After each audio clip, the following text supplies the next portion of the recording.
Welcome back. This is the platform of SP smart competitive hybrid schooling system. बच्चे, आज हम लोग class 11th biology में chapter 9 biomolecule का पार्ट 7 डिस्कस कर रहे हैं। इसमें एनसीईआरटी का पैराग्राफ नंबर 20 लेंगे। ठीक है, सबसे पहले हम पहली लाइन पढ़ लेते हैं। ये क्या बोल रहा है? The acid insoluble pellet is also known as polysaccharide. तो एसिड इनसॉल्युबल पैलेट किसकी बात कर रहा है बच्चे? रिटेंटेट की बात कर रहा है। वो क्या है? वो एक पॉलीसेक्राइड है। रिटेंटेट क्या है बेटा? एक पॉलीसेक्राइड है जिसको हम कार्बोहाइड्रेट कहते हैं। मतलब एक क्लास एग्जाम्पल है मैक्रोमोलिक्यूल की आपका polysaccharide, right. The polysaccharide are long chain of sugar. ये शुगर की एक लंबी चेन होती है polysaccharide. They are thread like, literally cotton thread की तरह, containing different monosaccharides as building block. For example cellulose आ गया बच्चे आपका। A polymeric polysaccharide consisting of only one type of monosaccharide. याद रखना बच्चे आपने कि ग्लूकोज के जो मोनोमेरिक यूनिट है, ग्लूकोज मिला के हमारा क्या बनता है? एक सेलुलोज पॉलीसेक्राइड बनता है। ठीक है बच्चे, इसी को हम ग्लूकोज को हम लोग क्या बोलते हैं? Polymeric polysaccharide. ठीक है बच्चे, सेलुलोज जो है बच्चे इसके अंदर भी क्या होगा? Monomeric unit. ये भी हमारी होमोपॉलीसेक्राइड होगी। ठीक है, और जो स्टार्च है ये भी हमारी होमोपॉलीसेक्राइड है। मतलब इनके अंदर सेम मोनोमेरिक यूनिट होते हैं। ठीक है, हेटेरोपॉलीसेक्राइड आपकी कैरेटिन प्रोटीन है, बाकी सारा आपका क्या रहता है? होमोपॉलीसेक्राइड रहता है। तो होमोपॉलीसेक्राइड की क्या क्या एग्जांपल आ गई बच्चे आपकी, जिनके अंदर सेम मोनोमेरिक यूनिट होते हैं? एक आपकी स्टार्च आ गई, ग्लूकोज आ गई, सेलुलोज आ गई, ठीक है, स्टार्च आ गई और ग्लाइकोजन। ठीक है, ये याद रखोगे आप लोग। एक सेलुलोज है आपका, ठीक है, दूसरा स्टार्च, और नेक्स्ट हम लोग क्या देखने वाले हैं? ग्लाइकोजन। ये कौन सी शुगर होती है बच्चे? होमोपॉलीमर है ना, होमोपॉलीसेक्राइड आप इसको बोल सकते हो। मतलब इसका मोनोमेरिक यूनिट क्या होगा? ग्लूकोज होगा बच्चे। ठीक है, सिंगल मोनोमेरिक यूनिट होगा। ठीक, बोल रहा है कि स्टार्च इज़ अ, क्या बोल रहा है यहाँ पर? ये बोल रहा है कि starch is a variant of this but present as a storehouse of energy. तो प्लांट टिश्यू में स्टार्च जो होती है किस फॉर्म में होती है? एनर्जी की फॉर्म में होती है। मतलब ग्लूकोज को प्लांट के अंदर किस फॉर्म में स्टोर किया जाता है? स्टार्च की फॉर्म में ही स्टोर किया जाता है। तो अभी आपने याद रखना है ग्लाइकोजन, सेलुलोज और स्टार्च, ये क्या है बच्चे? होमोपॉलीसेक्राइड है, क्योंकि इनका मोनोमेरिक यूनिट क्या है? सिंगल मोनोमेरिक यूनिट है। मतलब ग्लूकोज से ही बनी हुई ये पॉलीसेक्राइड। ठीक है, अब मानो जैसे हमारे पास क्या है? ग्लूकोज, फ्रैक्टोज, माल्टोज, ये क्या होगी बेटा? ये आपकी हेटेरोपॉलीसेक्राइड होगी। तो मानो जो पॉलीसेक्राइड की डेफिनेशन है, more monomeric unit combine to form polysaccharide sugar. बहुत सारे मोनोमेरिक यूनिट कंबाइन होते हैं तो उसको हम क्या कहते हैं? Polysaccharide sugar. और उसका मॉलिक्यूलर वेट भी क्या होगा? ज़्यादा होगा, है ना बच्चे। जितने मोनोमेरिक यूनिट बढ़ते जाएंगे, अब देखो इसका मॉलिक्यूलर वेट कम होगा और इन तीनों को जुड़ा के ज़्यादा होगा। जितने ज़्यादा मोनोमेरिक यूनिट उतना ही ज़्यादा मॉलिक्यूलर वेट इंक्रीज करता है। ठीक है, ठीक है बेटा। अब देखो जैसे हम लोग यहाँ पर ग्लूकोज का स्ट्रक्चर देखने वाले हैं। ये ग्लूकोज का स्ट्रक्चर है बच्चे, ये ग्लूकोज का स्ट्रक्चर है। ठीक है, ग्लूकोज के स्ट्रक्चर में अगर दो ग्लूकोज है, मान लो कि मैं किसकी एग्जांपल बोल रहा हूँ, ये मेरे पास क्या आता है? माल्टोज एक डाइसेक्राइड है, और ये ब्रेक होकर कितने मोनोमेरिक यूनिट बनाएगा?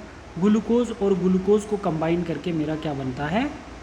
माल्टोज बनता है। ठीक है, तो अब जब मैं ग्लूकोज का फॉर्मूला क्या है? C6H12O6। ठीक है, तो यहाँ पर भी दो ग्लूकोज, ये ग्लूकोज के स्ट्रक्चर है।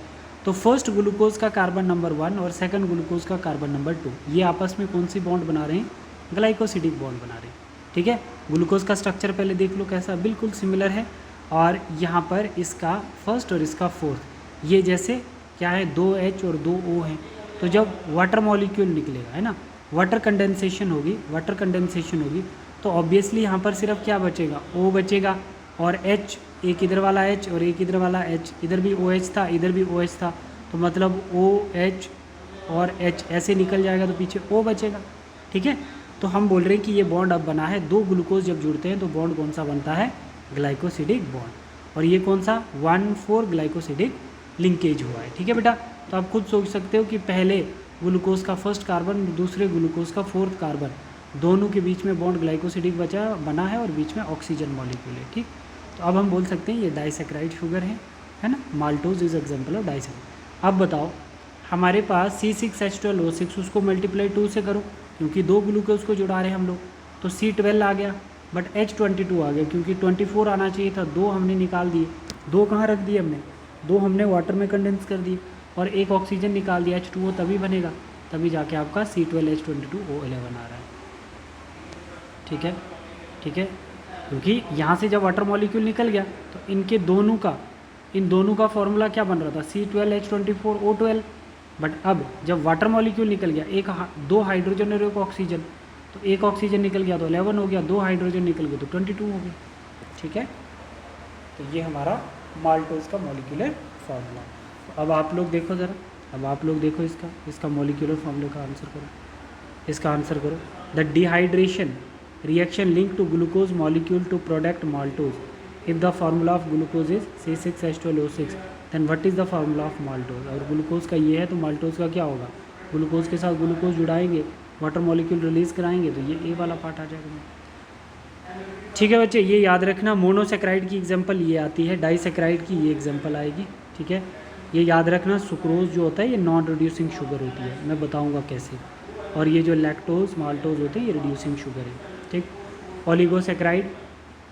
ओलिगोसेक्राइड की example raffinose, polysaccharide starch, glycogen और सेलुलोज, ये क्या है आपकी पॉलीसेक्राइड है बच्चे। ठीक है, हम इनको किसके बेस पे देख रहे हैं बच्चे, नंबर ऑफ शुगर यूनिट। इधर एक ही शुगर यूनिट से जो बना होगा मोनोसेक्राइड, 2 शुगर यूनिट से जो बना होगा डाइसेक्राइड, 2 से 10 शुगर यूनिट ट्राइसेक्राइड या ओलिगोसेक्राइड, और मोर देन 10 शुगर यूनिट उसको हम क्या बोलेंगे, पॉलीसेक्राइड। एग्जाम्पल स्टार्च, ग्लाइकोजन, ये हमने पढ़ना। और ये कैसी होती है बच्चे, होमोपॉलीसेक्राइड होती है। ठीक है, कैसी, पॉलीसेक्राइड जो है वो 2 टाइप की, होमोपॉलीसेक्राइड और हेट्रोपॉलीसेक्राइड।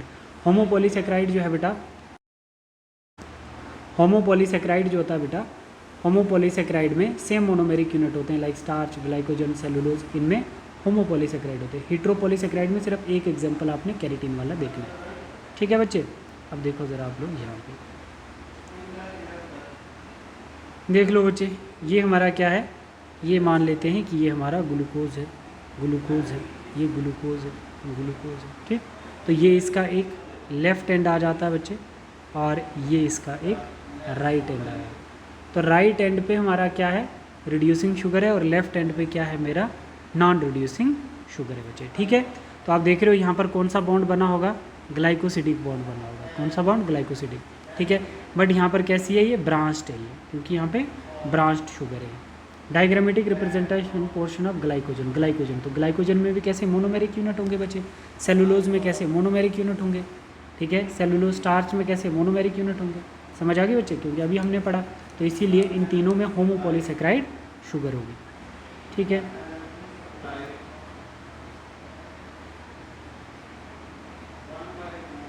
Animal have another variant called glycogen, जैसे एनिमल में ग्लाइकोजन हो गया, ठीक है, तो उसमें भी मोनोमेरिक यूनिट होगा, है ना। ग्लाइकोजन क्या है, ग्लूकोज की स्टोर फॉर्म को हम ग्लाइकोजन कहते हैं। हमारा लीवर जो होता है ग्लूकोज को ग्लाइकोजन की फॉर्म में स्टोर करके रखता है, उसका भी मोनोमेरिक यूनिट क्या होगा बच्चे, मोनोमेरिक यूनिट ग्लूकोज होगा। ठीक है, inulin is a polymer of fructose.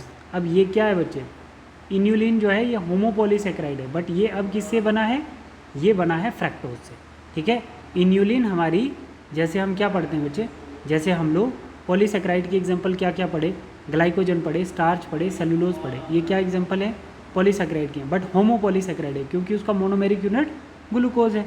अब इन्यूलिन भी होमोपॉलीसेक्राइड ही है, बट उसका मोनोमेरिक यूनिट कैसा है, फ्रैक्टोज है। ठीक है बच्चे, इन पॉलीसेक्राइड चेन से the right and is called reducing, तो इस चेन का राइट एंड कैसा है, रिड्यूसिंग एंड है, और लेफ्ट एंड कैसा है बच्चे, नॉन रिड्यूसिंग एंड है। तो यहाँ पे देखो, ये इसका लेफ्ट एंड है, ये नॉन रिड्यूसिंग एंड है, और ये इसका राइट एंड है जो इसका रिड्यूसिंग एंड है। तो अब इसको हम लोग थोड़ा सा समझ लेते हैं। देखो जी, हम बोल रहे हैं कि ग्लूकोज, ये सब किसके स्ट्रक्चर है बेटा, ये सब आपके ग्लूकोज के, ग्लूकोज ग्लूकोज ग्लूकोज ग्लूकोज। तो मानो ये किसकी, सेलुलोज की एक लॉन्ग चेन होगी बेटा। ठीक है, इन्यूलिन की नहीं हो सकती है क्योंकि इन्यूलिन की चेन जो होगी बच्चे उसमें फ्रैक्टोज होंगे, उसका स्ट्रक्चर चेंज हो जाएगा, फिर ये ग्लूकोज का स्ट्रक्चर नहीं होगा। देखते हैं अब इसमें, आप लोग देखो बच्चे, लेफ्ट एंड पे मानो कि जो हमारा ये लेफ्ट एंड है, तो लेफ्ट एंड पे जो शुगर है, इस शुगर का 6 कार्बन हमने देखना है। 6 कार्बन पे जो OH है वो CH2 के साथ एसोसिएट है, तो मतलब फ्री नहीं है, याद रखो, मतलब लेफ्ट एंड पे जो रिड्यूसिंग शुगर है, इसका मतलब उसका OH फ्री नहीं है, नॉट फ्री OH, क्योंकि वो एसोसिएट है CH2 के साथ। ठीक है बच्चे, ये शुरू यहाँ से हो रही है और आगे ये इलोंगेट होती जा रही है। तो जो रिएक्ट होकर नए शुगर यूनिट जुड़ रहे हैं वो आपके कौन से एंड पे जुड़ रहे हैं बच्चे?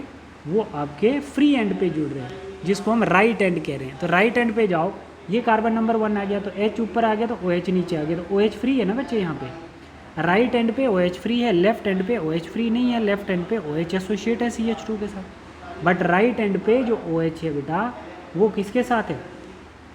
राइट एंड पे जो OH है वो किसके साथ है बेटा? OH जो है वो फ्री है, वो किसी के साथ एसोसिएट नहीं है, इसीलिए इसको हम क्या बोलते हैं बच्चे? Reducing sugar. ठीक है, ये रिड्यूसिंग शुगर, ये फर्दर रिड्यूस हो सकती है। ठीक है, ये फर्दर रिड्यूस हो सकती है। देखो कैसे, एक कार्बन पे जो OH है वो रिएक्ट कर जाएगा बेनेडिक्ट रिएजेंट के साथ, है ना, तो वो कौन सी होगी? वो रिड्यूसिंग शुगर होगी। ये क्या कर सकता है बच्चे? Add more sugar molecule, glucose molecule, जो आपका फर्स्ट कार्बन वाला OH है, ये और मोनोमेरिक यूनिट जुड़ा सकता है। ठीक है, तो जब जुड़ाएगा तो नेक्स्ट का क्या आएगा बच्चे? नेक्स्ट का आपका फोर्थ कार्बन आएगा। मानो जैसे ये इसके साथ जुड़ रहा है तो इसका ये फोर्थ है ना, ये इसका फोर्थ है, ये इसका फर्स्ट है, 1,4 ग्लाइकोसिडिक बॉन्ड हो रहा है। तो यहाँ पर ये 1 पे OH फ्री है, तो नेक्स्ट आ सकता है ना अपना फोर्थ कार्बन लेके जुड़ने के लिए। ठीक है बच्चे, तो अब हमें कैसे पता चलेगा कि इसने नया जुड़ाया आगे? तो हम सबसे पहले क्या कर रहे हैं, ये OH जो होता है ये रिएक्ट करता है बच्चे। OH रिएक्ट करेगा किसके साथ? नेक्स्ट मोनोमेरिक यूनिट के साथ। तो हमें कैसे पता चलेगा? सुनो इधर, पहले आपने क्या याद रखा? आपने याद रखना है इस सेलुलोज ग्लाइकोजन स्टार्च की चेन के 2 एंड होते हैं, एक लेफ्ट एंड और एक राइट एंड। लेफ्ट एंड पे जो OH होता है वो फ्री नहीं होता, वो CH2 के साथ एसोसिएट होता है। बट राइट एंड जो होता है, जिसको हम लोग क्या बोलते हैं बच्चे? राइट एंड को हम रिड्यूसिंग एंड और लेफ्ट एंड को नॉन रिड्यूसिंग। तो आपका जो राइट एंड है उसका फर्स्ट कार्बन जो शुगर का है उसका OH कैसा है? फ्री है, और वो रिएक्ट करेगा, वो फ्री OH जो है वो रिएक्ट करेगा किसके साथ? बेनेडिक्ट सॉल्यूशन के साथ। अब देखो, ये मैंने 4 बीकर ले लिए बेटा, ये 3 बीकर ले लिए, यहाँ पे 3 बीकर ले लिए। ठीक है, और इनके अंदर फिलिंग रिएजेंट डाल दिया। इन सब में मैंने क्या ऐड कर दिया? Filling reagent. फिलिंग रिएजेंट में क्या है बच्चे? CO2 पॉजिटिव कॉपर प्रेजेंट है। क्या है? CO2 positive. और इसके अंदर मैंने माल्टोज, ग्लाइकोजन और सुक्रोज को अलग अलग करके डाल दिया। अब क्या होगा बच्चे? अब देखो, ये जैसे CU2 पॉजिटिव है, CU2 पॉजिटिव इसमें ऑलरेडी है, ये OH कहाँ से आया? ये शुगर के मोनोमेरिक यूनिट का वो जो फ्री OH था, कौन सा? रिड्यूसिंग एंड वाला, रिड्यूसिंग वाला जो फ्री एंड पे, मतलब रिड्यूसिंग एंड वाला जो फ्री OH था, वो अब इधर क्या करेगा? CU2 पॉजिटिव के साथ क्या करेगा? रिएक्ट करेगा। तो CU2 पॉजिटिव के पास क्या हो जाएगी? रिडक्शन रिएक्शन होगी, CU2 की रिडक्शन होगी और CU2 पॉजिटिव बन जाएगा, है ना। ये OH कहाँ से आया? ये कार्बन नंबर 1 से आया। ठीक है, कौन से? रिड्यूसिंग एंड से। राइट एंड से कार्बन नंबर 1 का OH CU2 पॉजिटिव के साथ रिएक्ट कर रहा है, क्योंकि ये फेलिंग सोल्यूशन है ना, इसके अंदर CU2 पॉजिटिव है, इसके साथ ये रिएक्ट कर रहा है। और मैंने ऑलरेडी इसमें क्या डाला था? माल्टोज। और ये रिएक्ट करके क्या कर रहा है बच्चे? रिएक्ट करके क्या कर रहा है? ये क्या बना रहा है? तो इसकी रिएक्शन हमें कैसे पता चलेगी कि CU2 पॉजिटिव OH के साथ रिएक्ट किया? हमारा फ्री एंड अगर रिएक्ट करता है फेलिंग रिएजेंट के साथ तो हमें कैसे पता चलेगा? क्योंकि CU2 पॉजिटिव का ब्लू कलर था और जब इसने OH के साथ रिएक्ट किया तो ऑरेंज कलर आ गया बच्चे।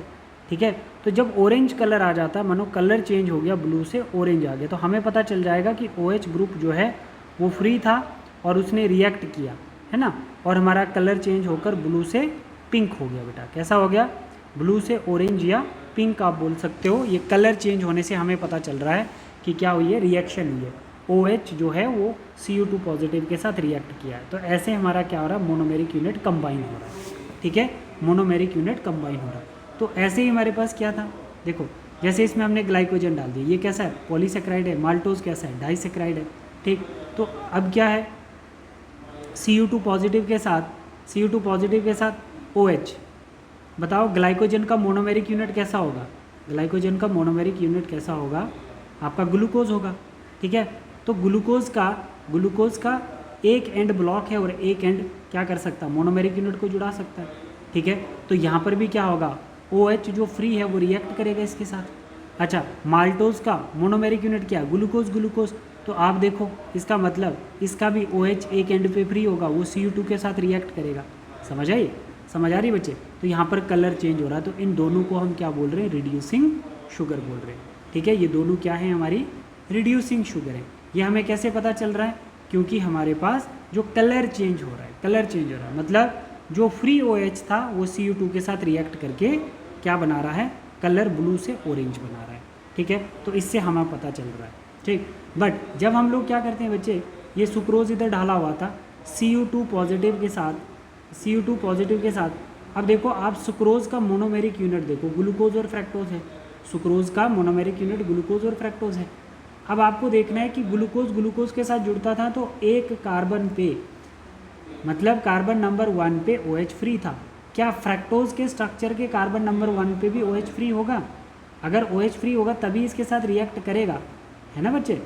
तो अगर OH फ्री नहीं होगा ये रिएक्ट ही नहीं करेगा, तो इसको हम क्या बोल सकते हैं? इसको हम लोग क्या बोलेंगे?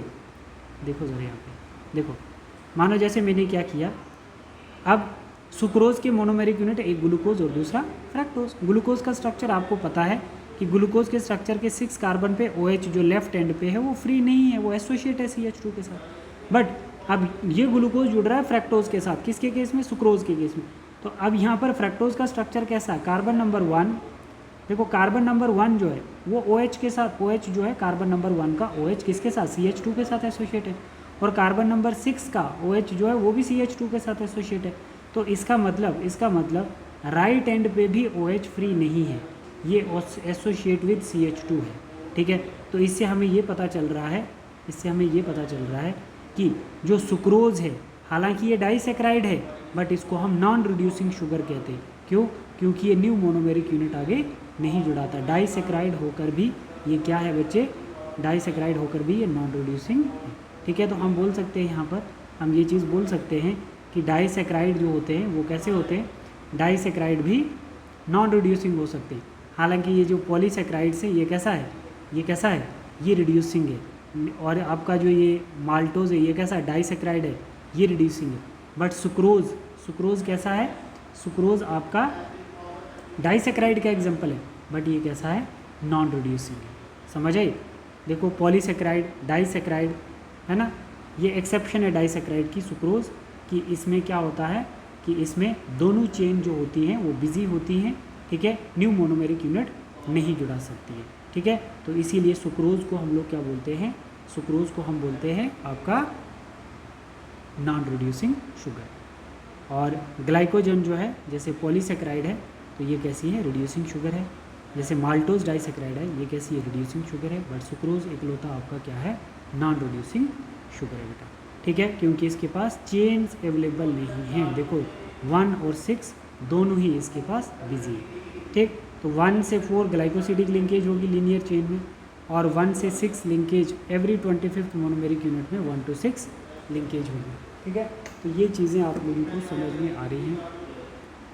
ठीक, तो यहाँ पर आप लोग देख सकते हो, the right and is called reducing and left and is called non reducing and. It has branch in form of cartoon starch, figure में आपने देखा branch, starch form helical secondary structure. In fact starch can hold I2O2। ठीक है बच्चे, यहाँ पर हमें समझ, ब्रांच का मतलब होता है बच्चे, जैसे आपके पास ब्रांच कौन कौन से हैं? शोन फॉर्म कार्टून, ये starch form helical secondary structure. Starch जो होता है वो हेलिकल सेकेंडरी स्ट्रक्चर शो करता है। In fact starch can hold I2 molecules, iodine 2 molecule in helical portion. The starch I2 is blue in colour. Starch कैसी होती है? ब्लू कलर की होगी जब आयोडीन के साथ रिएक्ट करेगी। Cellulose does not contain complex helical and hence can not hold I2। देखो ये वाला आप ऐसे देखोगे, ये जो आपके पास स्ट्रक्चर है ये स्टार्च हेलिकल स्ट्रक्चर है, ये स्ट्रेट चेन है ना, ये स्ट्रेट चेन है ग्लूकोज मोनोमर की, और इसमें ये ऐसा स्ट्रक्चर बनता है। और इसमें ये आप ग्लूकोज के मोनोमर देख रहे हो, ये ग्लूकोज के मोनोमर है, और इस ग्लूकोज के मोनोमर के अंदर आयोडीन मॉलिक्यूल होता है। ठीक है, जो आयोडीन मॉलिक्यूल ग्लूकोज को स्टार्च की फॉर्म में स्टोर करके रखता है। ठीक है, तो जब आयोडीन बेसिकली रेड कलर का होता है और ये रिएक्ट करता है स्टार्च के साथ, तो हमारे पास ब्लू कलर आता है। ठीक है, तो ये हमने यहाँ पर देख लिया है। तो इसका क्वेश्चन सॉल्व करो ज़रा, इसका क्वेश्चन करो। Cellulose does not form blue colour with iodine because it does not contain complex helix and hence can not iodine hold iodine molecule. Fourth answer इसका। अब देखो, plant cell wall are made up of cellulose. Cellulose कैसी है? Unbranched है, it means linear है। Paper made of plant pulp and cotton fibres are cellulosic, ये सब cellulose से बने हैं, ठीक है। There are more complex polysaccharide in nature, ठीक है। They have a building block of amino sugars and chemically modified sugar, जैसे glucosamine, N acetyl glucosamine, NAG मतलब एन एस्टाइल ग्लूकोसामाइन, ये क्या इससे मिलके क्या बनता है? काइटिन। तो इसको मिटा सकते हो आप लोग, इसको आप लोग मिटा सकते हो। यहाँ पर क्या लिखोगे? बैक्टीरियल सेल, मतलब आर्थ्रोपोड, एक्सोस्केलेटन ऑफ आर्थ्रोपोड जो है ना बच्चे, exoskeleton of arthropod for example have a complex polysaccharide called chitins, ठीक है। जो एक्सोस्केलेटन होता है आर्थ्रोपोड का, है ना, वो कॉम्प्लेक्स पॉलीसेक्राइड होता है। कॉम्प्लेक्स पॉलीसेक्राइड मतलब किससे? नैग से बना हुआ, जिसको हम लोग क्या कहते हैं? काइटिन्स कहते हैं। These complex polysaccharide are mostly homopolymers. तो ये सब क्या है? सेम है, तो इनको हम लोग होमोपोलीमर बोलेंगे। इसका आंसर क्या आएगा बच्चे? डी वाला पार्ट इज राइट आंसर, ठीक है। तो ये हमने यहाँ तक कर लिया है बच्चे। तो अब हम लोग नेक्स्ट क्लास में देखेंगे पैराग्राफ नंबर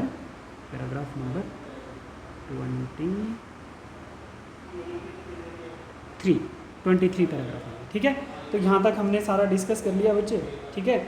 और इसमें मैंने आपको बता दिया कि बेनेडिक्ट सॉल्यूशन क्या होता है ना, फेलिंग सॉल्यूशन क्या है, बेनेडिक्ट सॉल्यूशन क्या है। आपने राइट हैंड और लेफ्ट हैंड सीखा है, reducing sugar, non reducing sugar देखी है आपने, ठीक है। Thank you, God bless you.